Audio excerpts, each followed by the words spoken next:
கருவில் இருக்கக்கூடிய குழந்தையினுடைய பாலினத்தை தெரிந்து கொள்வது சட்டப்படி இந்தியாவில் குற்றம்.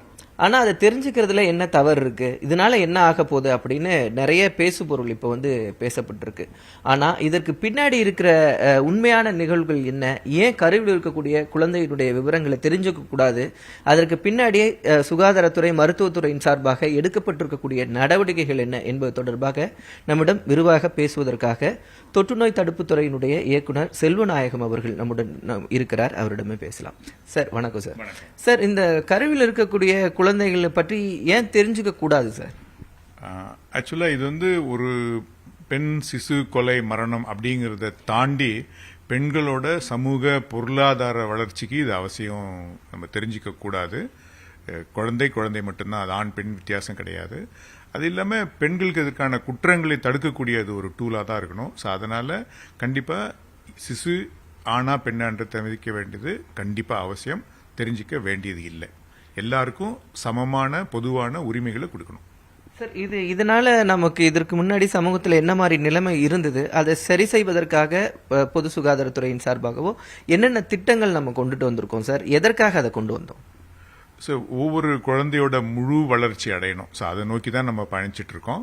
இது செக்ஸ் ரேஷியோ அப்படிங்கிற ஒன்று தான் ஹெல்த்தை பொறுத்த வரைக்கும் இண்டிகேட்டர். அதை மானிட்டர் பண்றோம். ஆனால் மற்றபடி இந்த பெண் சிசு கொலை மரணம் அப்படிங்கறதுலாம் ஒரு பெரிய சோசியல் மல்டி டிபார்ட்மெண்ட் இன்வால்வ்டு. அதாவது அந்த குடும்பத்தை சார்ந்த அவரோட பெற்றோர்களுக்கும் இது கடமை உண்டு. சமூகத்தை பொறுத்த வரைக்கும் வெவ்வேறு டிபார்ட்மெண்ட்ஸ் அங்க இருக்க அவங்க ஃபேமிலி, அவங்களோட சுற்றத்தாரை தாண்டி social welfare department, education department, health, இந்த மாதிரி எல்லாரோட ரோலும் இது இருக்கு. ஸோ அதனால நம்ம மானிட்டர் பண்றது செக்ஸ் ரேஷியோ எப்படி இருக்குன்றத நம்ம டெக்னிக்கலா ஹெல்த் டிபார்ட்மெண்ட்ல மானிட்டர் பண்ணுவோம். குழந்தைகளோட வளர்ச்சிக்குன்னு பாத்தீங்கன்னா நிறைய திட்டங்கள் அரசால செயல்படுத்திட்டு இருக்கு. ஸோ ஒன்று எல்லாருக்கும் நல்லா தெரிஞ்ச இந்த டாக்டர் முத்துலட்சுமி ரெட்டி மகப்பேறு உதவி திட்டம். அதாவது நமக்கு அந்த தாய்மார்களுக்கு தேவையான அனைத்து சர்வீஸும் அந்த ஆன்டினேட்டல் பீரியட்ல மாசம் அதுக்கு உண்டான சர்வீஸை கொடுப்போம். 2 நியூட்ரிஷன் கிட்டு அவங்களோட ஊட்டச்சத்துக்காக கொடுப்போம். அது இல்லாம 18,000 ரூபாய் ஒவ்வொரு கர்ப்பிணிக்கும் ஃபைனான்சியல் சப்போர்ட்டும் கொடுக்கிறோம். இதெல்லாம் கொடுத்து சர்வீஸும் கொடுத்து டெலிவரிக்கான அனைத்து வசதிகளும் பண்ணி போஸ்ட் நெட்டல் பீரியட் டெலிவரி ஆன பிறகு அந்த குழந்தையோட முழு வளர்ச்சியும் கண்காணிப்போம். எங்களோட ஃபீல்ட் ஸ்டாஃப் வீட்டில் போய் பார்ப்பாங்க. அது இல்லாம அனைத்து வகையான தடுப்பூசிகளும் இதையும் நம்ம கொடுத்துருக்கோம். இந்த மாதிரி ஒரு முழுமையான எண்ட் டு எண்ட் சொல்யூஷன் சொல்லுவோம். இன்னொரு ஆங்கிள் சொல்லணும்னா ஃபர்ஸ்ட் 1000 டேஸ் தான் அந்த குழந்தையோட ஒரு முழுமையான வளர்ச்சிக்கு இதனோட எண்ட் டு எண்ட் சொல்யூஷன் நம்ம ஹெல்த் டிபார்ட்மெண்ட்ல பண்ணிட்டு இருக்கோம். சார் இதெல்லாம் நம்ம பண்றது எதனாலன்னு ஒரு கொஸ்டின் இருக்கும்ல சார். இப்போ ஒரு குழந்தை பிறக்கும்போது சில குறைபாடுகளோட பிறக்கிறாங்க அப்படின்னா, அது மட்டும் இல்லாம இந்த தாய்க்கு ஹெல்த் முக்கியம், இப்படிலாம் இதெல்லாம் ஏன் முக்கியம் சார்? எதனால இந்த ஸ்கீம்லாம் கொண்டு வரப்பட்டது? ஏற்கனவே சொல்ற மாதிரி இந்த குழந்தைகள் தான் அடுத்த ஜெனரேஷன். ஸோ இவங்க முழுமையான வளர்ச்சி இருக்கா, இவங்க இந்த சமூகத்தோட பொருந்தி இருக்காங்களான்றத நம்ம பார்க்கணும். எங்களோட டிராக்கிங் இந்த குழந்தை பிறக்கிறதுக்கு முன்னாடியே ஆரம்பிக்குது. ஸோ குழந்தை கர்ப்பமா இருக்கும் போதே இது சரியான அளவுல வளர்ச்சி இருக்கா, ஸோ முழுமையான வளர்ச்சி இருக்கான்றது பார்ப்போம். ஸோ அதுக்கு தான் நிறைய பேராமீட்டர் இருந்தாலும் பொதுமக்களுக்கு ஈஸியா தெரிஞ்சுக்கிற மாதிரி ஒரு 2 பேராமீட்டர் மெயின்டைன் பண்ணுவோம். ஸோ அந்த கர்ப்ப காலத்துல போதுமான அளவுக்கு அந்த மாதத்துக்கு உண்டான வெயிட் ரைஸ் ஆயிருக்கா, ஸோ அந்த எடை கூடியிருக்கான்னு பார்ப்போம். அவங்களுக்கு தேவையான அந்த ஈமோகுளோபின் இருக்கான்னு பார்ப்போம். அது இல்லாம நம்ம எல்லாருக்கும் காமனா தெரிஞ்ச அந்த ஜிடிஎம் சொல்லுவோம். சக்கரை வியாதி இருக்கா, இல்ல இந்த ஹைப்பர்டென்சிவ் டிசார்டர் ரத்த கொதிப்பு இருக்கா, இந்த 4 மட்டும் நம்ம தொடர்ந்து மானிட்டர் பண்ணாவே இதுல ஏதாவது ஒரு மாறுபாடு தெரிஞ்சிருந்ததுன்னா அது குழந்தையோட வளர்ச்சியை பாதிக்கும். ஸோ அதுக்கு உண்டான நடவடிக்கைகள் அடுத்த டெஸ்டிங்ஸ் அதை பண்ணிடுவோம். ஸோ ஏற்கனவே சொன்ன மாதிரி மற்ற குழந்தை பிறந்த பிறகு அதுக்கப்புறம் உள்ள மற்ற இம்யூனிட்டி சர்வீஸ் மற்ற எல்லாமே தொடர்ந்து இருக்கு. சார் இந்த ஹெல்த்ல சொன்னீங்க இந்த ரேஷியோ ரொம்ப முக்கியம், ஆண் பெண் விகிதம் முக்கியம் அப்படின்னீங்க. அது எதுக்காக சார்? இதுதான் ஒரு சமூகத்தோட டெவலப்மெண்ட் இண்டிகேட்டர். ஸோ எந்த ஒரு சமூகமும் பெண்களுக்கான முழு சம உரிமை கொடுத்தா மட்டும்தான் அந்த சமூகம் வளர்ச்சி அடையும். அதை நம்ம எர்லியர்லேருந்து இதை மானிட்டர் பண்றதுக்கான ஒரு இண்டிகேட்டர் தான் இந்த செக்ஸ் ரேஷியோ. சார் அது இப்போ நம்ம ஒரு 10-20 ஆண்டுகளுக்கு முன்பு எப்படி இருந்தது, இப்போ அதற்கான சூழல் எப்படி இருக்கு சார்? பெரிய அளவில் முன்னேற்றம் ஏற்பட்டு இருக்கு. ஏற்கனவே சொன்ன மாதிரி இதுக்கு அனைவரோட ஒத்துழைப்பும் தேவை. அரசோட இன்டர்வென்ஷன்ஸ் இருந்தாலும் அவங்க சார்ந்திருக்க அந்த சமூகம், அவங்களோட பெற்றோர்கள், அவங்களோட கல்வி அறிவு, அது இல்லாம அந்த குழந்தையோட இது எல்லாமே இருந்தா மட்டும்தான் இந்த மாற்றம் ஏற்படும். இந்த மாற்றம் கண்டிப்பா தேவை.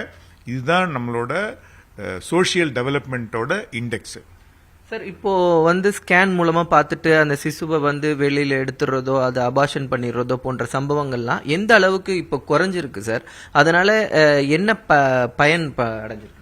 ஸோ இப்போதைக்கு அரசு பொறுத்து என்னன்னா அனைத்து ஸ்கேன் சென்டரையும் நம்ம அபிஷியலாக ரெஜிஸ்டர் பண்ணிட்டு இருக்கோம்.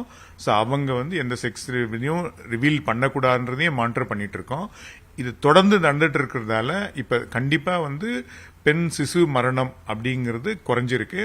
இது இல்லாம நாங்க ட்ரைமஸ்டர் வைஸ் அபார்ஷன் ஆகுதான்றதையும் ஒரு டெக்னிக்கல் இண்டிகேட்டர் வச்சு மானிட்டர் பண்ணுவோம். ஸோ எந்த ட்ரைமஸ்டர்ல எந்த இடத்துல அபார்ஷன் நடக்குன்னு. ஸோ இது எங்களுக்கு ஒரு இண்டிகேட்டர். இதை வச்சு வி கேன் ரிவீல். எங்கேயா தவறு நடந்தாலும் எங்களால் இதை கண்டுபிடிக்க முடியும்.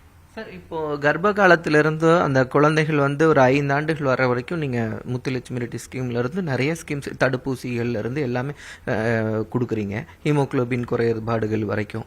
அப்போ ஒரு இயருக்கு நம்ம பட்ஜெட் எவ்வளோ சார்? இந்த ஸ்கீம், இந்த கர்ப்பிணிகளுக்கான ஸ்கீமுக்கான பட்ஜெட் எவ்வளோ சார்? அது எப்படி செயல்படுத்துறோம்? கிராமப்புற அளவுக்கு நம்ம எப்படி இதை கொண்டுட்டு போறோம் சார்? இப்போ சுகாதாரத்துக்கான பட்ஜெட் வந்து 18,000 கோடி கிட்ட வருது. அது இல்லாம ஒவ்வொரு திட்டத்துக்கும் தனி ஒதுக்கீடு இருக்கு. இப்போ முத்துலட்சுமி திட்டம் எடுத்துட்டீங்கன்னா 9,600 கோடி, ஆல்மோஸ்ட் 1000 crore இதுக்காக அலாட் பண்ணியிருக்கோம். இந்த நியூட்ரிஷனல் கிட்டுக்காக மட்டும் ஒரு 300 கோடிக்கு மேல போயிட்டு இருக்கு. உதவித்தொகை ஒரு தாய்மார்களுக்கும் ஒரு 18,000 ரூபாய், குறைஞ்சபட்சம் ஒரு 6 லட்சம் தாய்மார்கள் ஒவ்வொரு வருஷமும் பயன்பெறுகிறாங்க. அதே மாதிரி ஒவ்வொரு திட்டமும், ஃபார் எக்ஸாம்பிள் அந்த 1000 டேஸுக்கு உங்களோட வெயிட் இன்க்ரீஸ் ஆச்சுன்னா, உங்களோட ஹீமோகுளோபின் இன்க்ரீஸ் ஆச்சுன்னா ஒரு 1000 rupees இன்சென்டிவ் கொடுப்போம். அடலசன்ஸ் வரும்போது அவங்களுக்கு வழக்கம் போல டெஸ்ட் பண்றது இல்லாம, சில மலைப்பகுதிகளில் குறிப்பிட்ட சிக்கிள் செல் அனிமியா, தலசிமியா டெஸ்ட் பண்றது இல்லாம அவங்களுக்கு தேவையான இந்த மென்ஸ்ட்ருவல் ஹைஜீன் கிட்ஸ், நாப்கின்ஸ் இதை டிஸ்ட்ரிபியூட் பண்ணுவோம். ஸ்கூல்ல படிக்கும் போது உங்களுக்கு ஆர்பிஎஸ்கே திட்டத்து மூலம் நம்ம இது பண்ணுவோம். அதுக்கப்புறம் ஸ்கூல்ல 5 years 10 years வந்து இம்யூனைசேஷனும் அங்க கண்டினியூ பண்ணிட்டு இருக்கோம். அடுத்து நம்ம அடலசன்ட் ஆகும்போது ஆர்கேஎஸ்கேன்னு ஒரு ப்ரோக்ராம் இருக்கு. இதுல வந்து பேசிக்கலா அவங்களோட லைஃப் ஸ்கில் எஜுகேஷன், அவங்களோட வாழ்க்கை முறைகளை பத்தி இன்க்ளூடிங் செக்ஸ் எஜுகேஷனை பத்தி சொல்லி தருவோம். அதுக்கப்புறம் ஸ்கூல்ல போகும்போது அதுக்கு உண்டான ப்ரோக்ராம்ஸ் இருக்கு. இது மாதிரி ஒவ்வொரு காலகட்டத்துக்கும் அந்த குழந்தைகளோட வளர்ச்சியை நம்ம தொடர்ந்து அரசு கண்காணிச்சிட்டு இருக்கு வெவ்வேறு திட்டங்கள் மூலமா. இப்ப நான் சொல்றது எல்லாமே சுகாதாரத்துறை மூலம் வர திட்டங்கள். இது இல்லாம சோசியல் வெல்ஃபேர், எஜுகேஷன் அவங்களும் அவங்களுக்கு உண்டான வேலைகள் செஞ்சிட்டு இருக்காங்க. சார் இது போல நம்ம பாதுகாத்து வளர்க்கக்கூடியதுனால அடுத்த இந்த பயன் நீங்க இன்னும் எத்தனை வருஷத்துக்கு அப்புறம் அரசாங்கத்தினுடைய திட்டங்கள் நிறைய ஆரம்பிச்சிருக்கிறதுனால இதனுடைய பயன்கள் எப்படி இருக்கும்னு அரசு ஒரு கணிப்பு வச்சிருக்கோங்களா சார்? ஒரு பிளான் வச்சிருப்பாங்களா? அது எப்படி இருக்கும்? எந்த வருஷம் எப்படி கிடைக்கும் சார்? இது எல்லாமே வந்து நம்மளோட ஃபியூச்சர் பிளான் தான். இப்ப இருக்கிற இந்த குழந்தைகள் தான் அடோலசன்ஸ். இவங்க தான் நம்மளோட எதிர்காலம். இவங்களுக்கு இப்பவே போதுமான அளவுக்கு ஹெல்த், ஒரு மென்டல் ஸ்டெபிலிட்டி, ஒரு சோசியல் இம்பாக்ட் உள்ள ஒரு நாலேஜ் இதெல்லாம் கொடுத்தோம்னா கண்டிப்பா அடுத்த ஜெனரேஷன் வந்து ரொம்ப நல்லாவே இருக்கும். அதை நோக்கி தான் நம்ம பயணிச்சுட்டு இருக்கோம். ரொம்ப நன்றி சார். அடுத்த தலைமுறை தான் சமூகத்தை பாதுகாக்கிறதுக்காக தான் அரசாங்கம் இவ்வளவு திட்டங்கள் கொடுத்திருக்கு அப்படின்னு சொல்றீங்க. நியூஸ் 18 தமிழ்நாடு செய்திகளுக்காக ஒளிப்பதிவாளர் ஆனந்தராஜுடன் செய்தியாளர் ரகுவரன்.